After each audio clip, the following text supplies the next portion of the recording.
Luma na ang mga kwento ng trahedya sa buhay ng ating mga OFW. Ito bago. Mga Pinay na nasasadlak sa prostitusyon at sa maniwala kayo sa hindi. Nangyayari ito sa gitnang silangan. Tahimik siyang nagserbisyo sa Afghanistan, pero naging maingay ang pag-uwi niyang hilitunayan. Makaraang makidnap at makauwi ng buhay sa ating bayan. Mahina na raw ang kalidad ng edukasyon, pero ilang estudyante ang nakilala kong nagpapatunay na may ilang kabataang pag-asa ng ating bayan. Personal naming inala. Sinaliksik ang bawat anggulo. Ang mga detalye ay kinumpleto at lahat ng yan ay nakatala Sa Reporter's Notebook.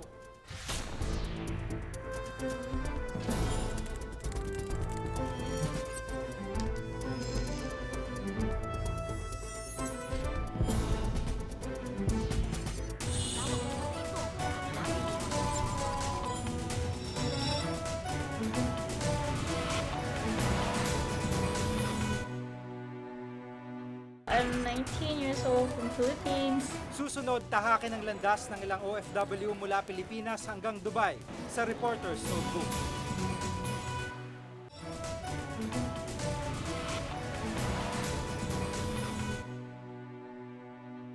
Illegal recruitment, malulupit na amo, hindi nababayarang sweldo. Yan ang karaniwang kwento ng ating mga OFW. Pero sa aking pagpunta sa United Arab Emirates, iba ang aking nadiskubre, mga Pinay na nagbebenta ng aliw.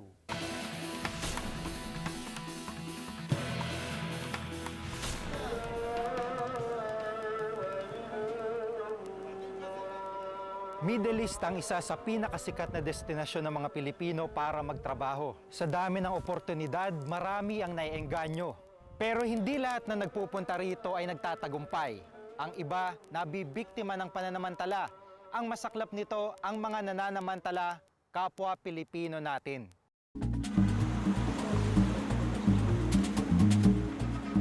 Sikat ang mga Pilipino dito sa Dubai. Marami kasing OFW dito.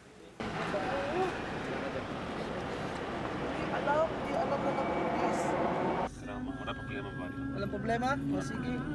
Si Osama, ang aming Egyptian taxi driver, parang nakakita ng kababayan nang kami sumakay. Sample.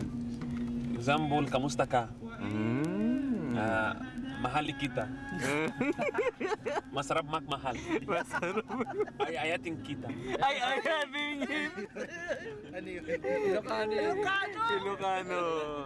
Ito parang bilangin mo baka sobra. Si Muhammad naman, isang souvenir shop owner, parang Pinoy sa galing niyang managalog.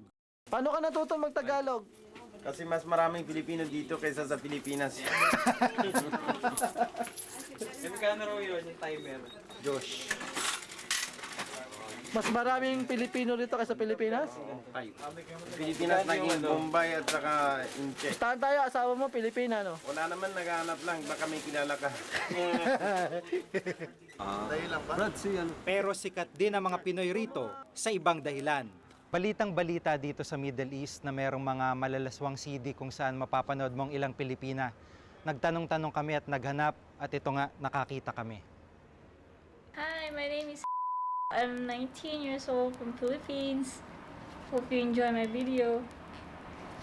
Kung sino ang nag-produce nito, hindi namin natuntun. Ang maliwanag, market ng malaswang videong ito, ang gitnang silangan.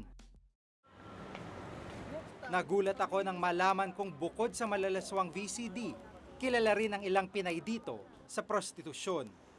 Tagong-tago raw ang kanilang mga transaksyon dahil illegal ito. Sinubukan naming mag-ikot, pero ang laman ng mga kalye sa gabi, mga babaeng hinchik. In my house.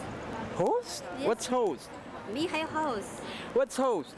The house for you. A house? Yeah, my house for you. What do you mean? I want to meet you myself.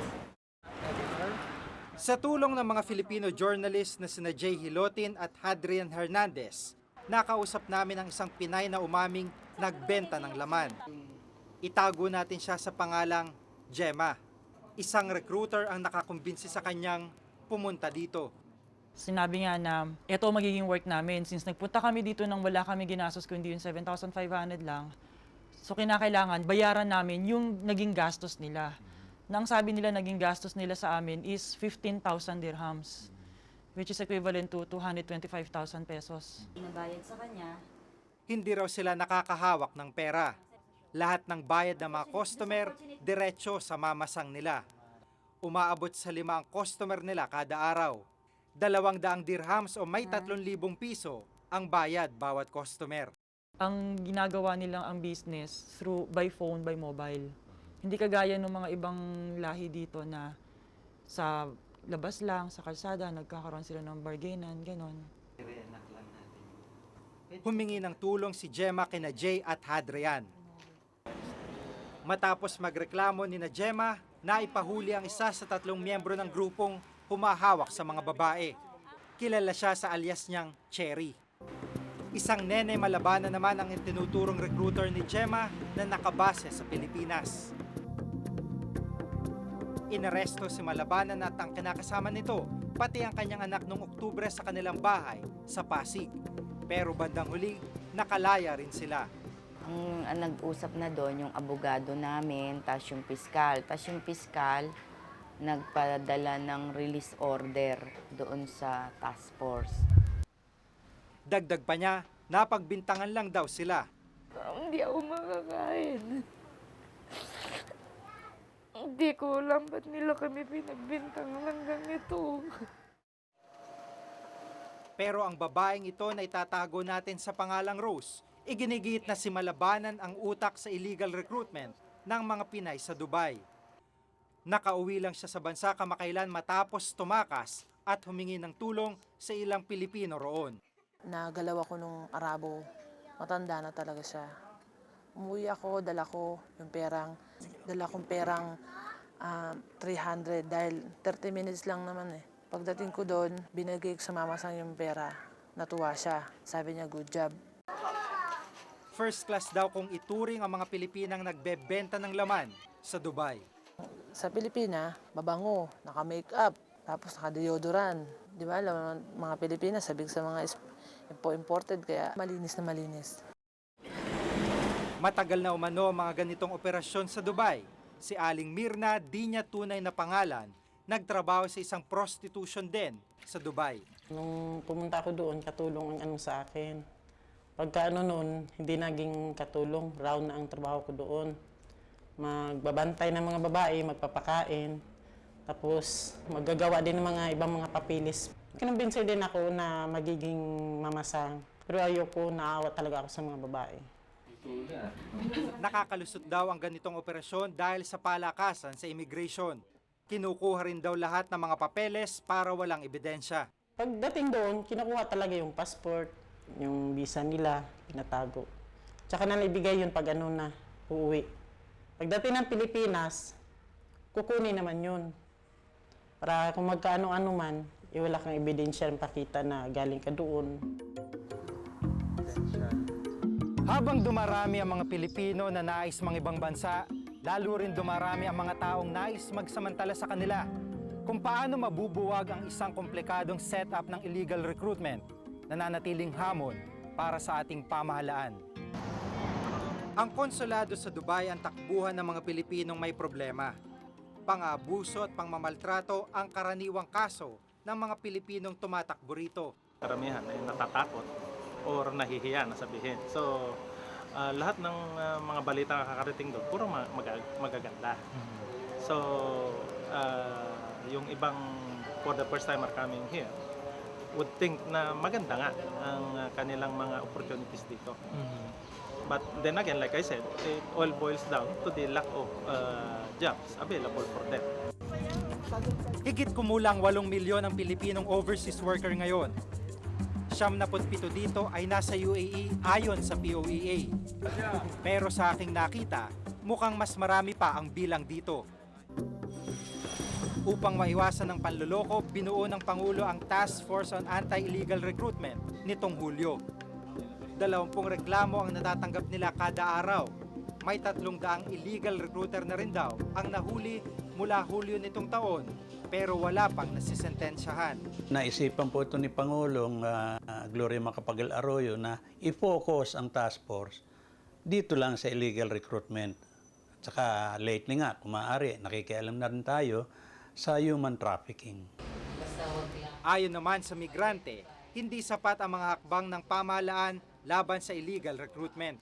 It's right time now na President Arroyo ay magkaroon din ng initial assessment doon sa itinayo niyang presidential, yung anti-crime, anti-illegal recruitment na task force, no? Kasi sa karanasan namin, 2 beses na kami nag-attempt, pero wala hong nangyari. Medyo mabagal pero wala tayong magagawa kasi may sinusunod na patakaran sa batas.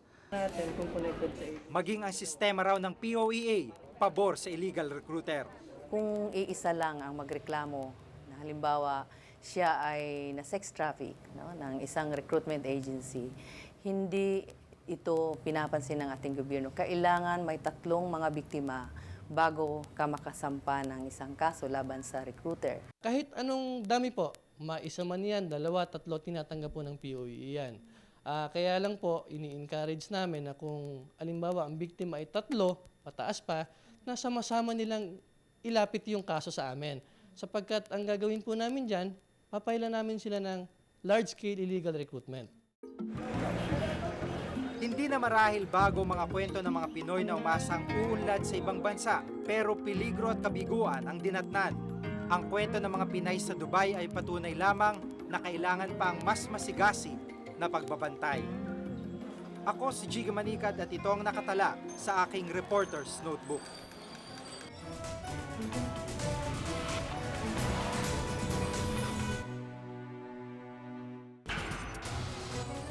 Ang mga kwento sa likod ng pagtutok namin sa pagkakakidnap kay Angelito Nayan, susunod sa Reporter's Notebook.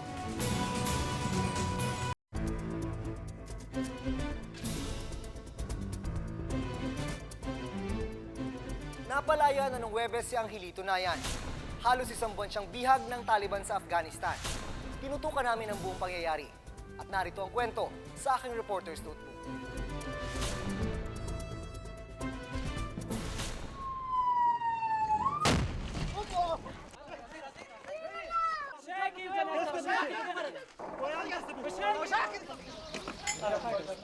Afghanistan, sa pangalan pa lang, gulo at karahasan na agad ang sasagi sa isipan.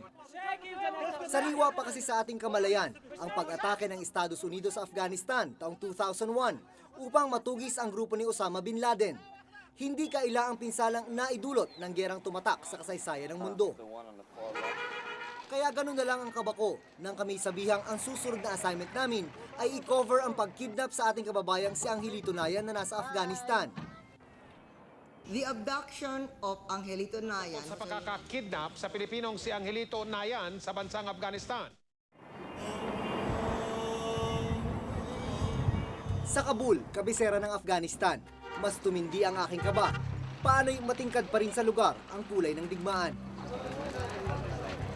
Hindi madali ang assignment namin. Kinabahan ako nung una pa lang. Napaka-critical ng area. Hindi natin alam kung ano yung medyo sasagupain natin dito. Una, mahirap makipag-usap sa mga tao rito. Iilan lang kasing Afghan ang marunong mag-Ingles. Do you speak English? Ganun pa man, nakatulong sa amin ang magiliw na pagtanggap ng karamihan ng mga tao rito.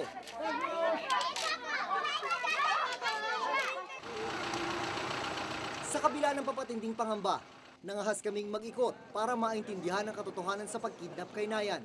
Sa lugar na ito nagsimula ang kalbaryo nila Angelito. Dito sila nakidnap. Nabulabog ang buong Afghanistan dahil sa insidente. Pero makaraan ng 3 linggo, mukhang unti-unti na itong nakakalimutan ng mga tao. Galing ng opisina at pauwi na sana si Nayan kasama ang 2 pang katrabaho nang sila'y harangin. Isang breakaway group ng Taliban ang pinaniniwalaang dumukot sa kanila. Kahit mahigpit ang seguridad sa Kabul, wala itong nagawa. The next day and we'll confirm those times for you. Pahirapan ang pagkuha ng impormasyon. Ipinatupad kasi ng United Nations ang news blackout kung saan nagtatrabaho si Nayan bilang isang volunteer. Unfortunately, I am not in a position to spell out in more specific terms what the progress is. Habang naghihintay na maambunan ng impormasyon tungkol kay Nayan, ang aming team handa sa anumang pumutok na balita. Ito yung kwarto namin sa Kabul, Afghanistan. Medyo magulo, puro kasi lalaki nakatira. Pero ito yung nagsilbi naming tahanan sa halos 3 linggong paghihintay para mapalaya si Angelito Nayan. Ginawa naming control room ang kabilang kwarto. Dito nakasetup ang aming mga gamit. Lapit na kaming mag-live. Dahil sobrang lamig sa labas, kailangan doble ang jacket.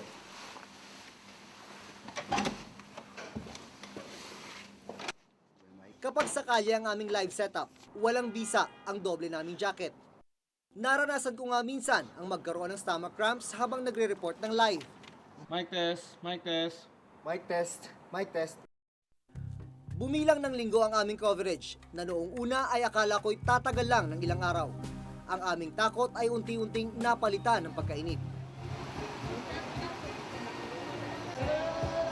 Sa pag-iikot sa Kabul, nakilala namin ang ilan sa ating mga kababayan. May mahigit 300 OFW kasi ang nagtatrabaho sa Afghanistan. Dito, makikita na sa gitna ng krisis, ang mga Pinoy nakukuha pa rin tumawa at mag-videoke. Liaising with you on a more Sa pangalawang linggo namin sa Kabul, wala pa rin nangyayari. Nag-impake na kami ng gamit para umuwi ng Maynila kinabukasan. Wala pa sinayan. Sabi na tayo, nagpama-release. Sa kalagitnaan ng pagpaplano naming pag-uwi, pumutok ang balitang nakalaya na sinanayan at ang dalawa pa niyang kasamahang bihag noong November 23. Nagdiwang ang mga opisyal ng gobyerno at media nang makumpirmang nakalaya ng Sinayan. Yakapan, sigawan ng Marili Sinayan. Pati kami nakisali na rin sa kasiyahan. lahat po tayo masaya, ngunit una sa lahat ay nagpapasalamat tayo sa ating buong may kapal. Pinayagan ng UN na makita ng Team Nayan si Angelito. Yun ang unang pagkakataon na nakunan siya ng video. Tila hindi mababaka sa mukha niya ang hirap na pinagdaanan. Nakunan uli namin siya nang matunugan namin ang sekreto dapat na pagbabalik niya sa Pilipinas. Nakangiti siyang humarap sa amin. Anong pakiramdam mo? Makakauwi ka na! Anong pakiramdam mo? Masaya? Masaya? Ingat, ingat! Ingat! Noong Huwebes ng gabi, lumapag na sa NAIA ang Emirates Flight 334 galing Dubai, Lulan, Sinayan.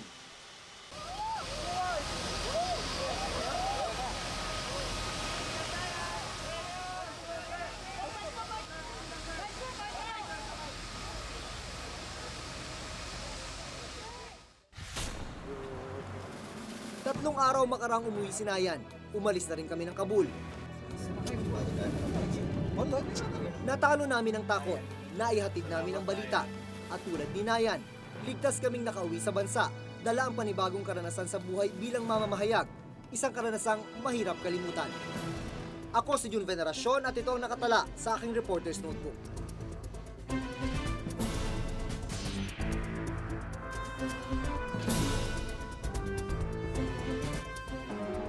Mga batang henyo, ipakikilala ng Reporter's Notebook. In this country, technology can help us in many.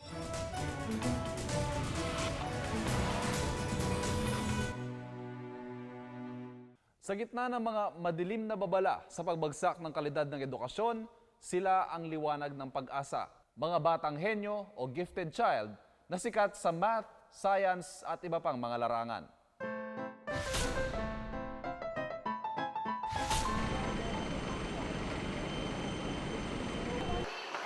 Kamakailan dumating galing Greece ang 10 taong gulang na si Chera Di Camacho.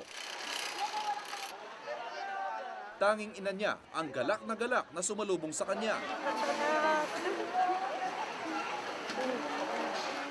Nasaan yung ano mo? Kung titignan, tila isa lang itong ordinaryong pagdating ng isa nating kababayan. Pero hindi ordinaryo ang araw na ito dahil bitbit ni Chera Di ang karangalan para sa bansa. Sa mahigit 80 bansang sumali, siyang nakakuha ng 5th place sa World Youth Chess Championship na ginanap nitong Nobyembre sa Greece. Isa siyang gifted child o henyo. Ito yung pinakamagandang resulta ng Philippine delegation sa World Youth. Noong 2002, nanalo rin si Cherady ng grand prize sa ASEAN Chess Competition. Sa edad na 8, siya ang kauna-unahang Pilipina na naging champion sa larangan ng chess. Si Chess, just like an ordinary child din. Hindi naman madaldal sa at hindi mayabang. Tahimik lang po sa isang tabi. Sinubukan kong labanan sa chess si Cherady. Uubra ba ang aking galing sa isang batang kampyon?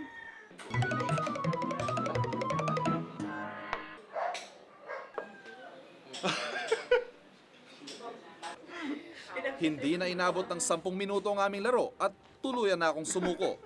Wala, tapos na to. I resign. Oh, yan. Ilang araw bago dumating si Cherady, dumating din galing Korea si Jose Batiller o Joby. Isa ring gifted child na eksperto naman sa math. Sa edad na 17 taon, umaabot na sa 60 award ang kanyang napanalunan sa local at international math competitions. Kabilang dito ang gintong medalya noong 2003 sa Australian Mathematics Competition. Kailangan ng Pilipinas ang scientist at engineer kasi yung mga magaling na Pilipino umalis, pupunta ng States naman. Kaya mas maraming pera kasi mapunta kung pumunta ka sa ibang bansa eh. So, kailangan natin tulungan ang ating bayan para umasenso. Si Joy Ann Aquino naman, isa ring gifted child. Sa edad na 16, isa siyang science wizard. I believe that there is a gift inside of every person na hindi lang nila natatagpuan, they don't know how to develop it. That's why nagiging ganun lang sila. Nakakuha ng special award ang research na ginawa ni Joy Ann sa 55th International Science Fair na ginanap kailan lang sa Amerika. Isang research ang kanyang ginawa na maaring gamot sa mga nakahahawang sakit. Mula sa sariling bulsa raw galing ang perang ginamit para makasali siya sa kompetisyon. Kailangan may ang suporta ng gobyerno nandoon para ma-achieve niya o yung gusto ng bata, makuha niya. Kasi kagaya niyan, meron silang mga competition sa ibang karangalan ng Pilipinas yan. Si Cherady, Joby at Joy Ann, pawang gifted children. Pawang nagbigay ng karangalan sa bansa, pero salat sa tulong galing sa pamahalaan. Katunayan sa mga sinalihan nilang kompetisyon sa loob at labas ng bansa, halos hindi nila naramdaman ang suporta mula sa gobyerno. Kasi kung pupunta kami sa ibang bansa, kami nagbabayad, hindi pa government ang nag-training sa amin, kami yung ibang organization nag-training sa amin. Aminado ang Special Education Division ng DepEd, hindi sapat ang tulong na naibibigay nila sa mga gifted children. Kapos daw kasi sila sa budget. We have 75,000 for a specific project on the gifted at for this calendar year. Gustuhin man namin magkaroon ng mga training programs, more training programs for teachers. Hindi namin magawa ito dahil we lack funds on training. Ang Philippine Association for the Gifted o PAG, ang NGO na nagsusulong ng pagkilala at development ng mga gifted child. I have talked to a lot of people who say, but they're gifted, they will develop even without assistance, but they don't. A lot of the children who are not helped will not even be identified to be gifted, and they will soon lose interest in what they're doing in school.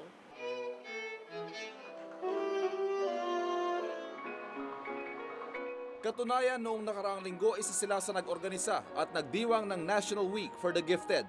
Dito kinilala ang mga bagong pambato ng bayan. Sa ating bansa, tinatayang sa 80 milyon na dami ng ating populasyon, 1% ang bilang ng mga gifted. Lumalabas na sa bawat 100 Pilipino, may isang gifted na Pinoy. Mga gifted child sila kung tawagin, mga kabataang nagtatayo ng bandila ng Pilipinas sa buong mundo sa iba't ibang larangan. Mga bayaning dapat kilalanin, ipagmalaki at suportahan ng buong bayang kanilang kinakatawan.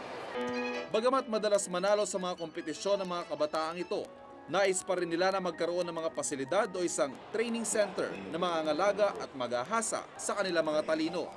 Kung elementary ang pag-uusapan, nasa mga elementary schools, no? But we lack facilities. Ang special education for the gifted kasi is part of what we call we have a SPED center. We have such thing as a special education center.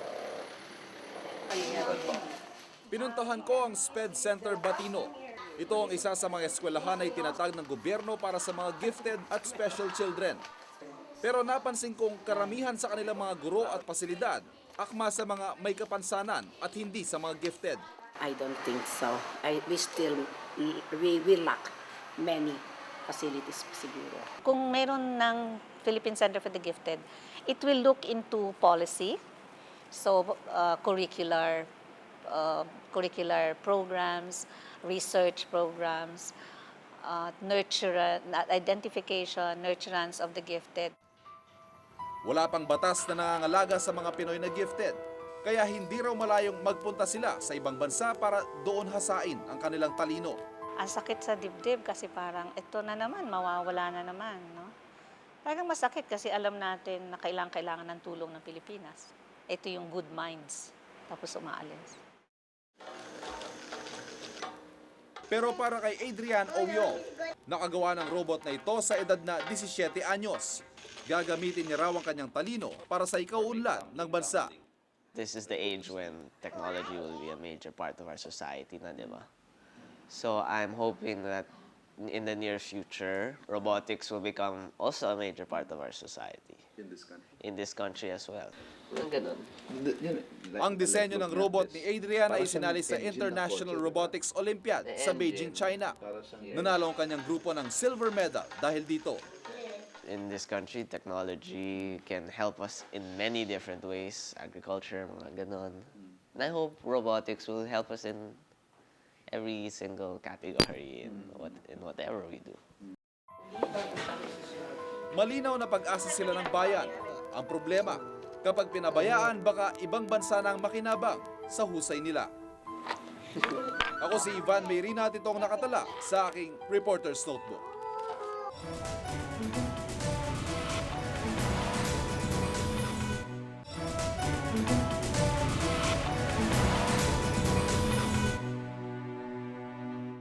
Kung may nais kayong ipasiyasat na isyo balita, maaari kayong tumawag sa aming numero 928-4239. Maaari rin kayong mag-email sa amin sa reportersnotebook@gmainetwork.com. Para sa malalimang pagtingin sa mga isyu at balita, samahan kami muli sa susunod na Martes. Ako po si Ivan Mayrina. Ako si Jun Veneracion. Ako si Jiggy Manikad at ito ang Reporter's Notebook.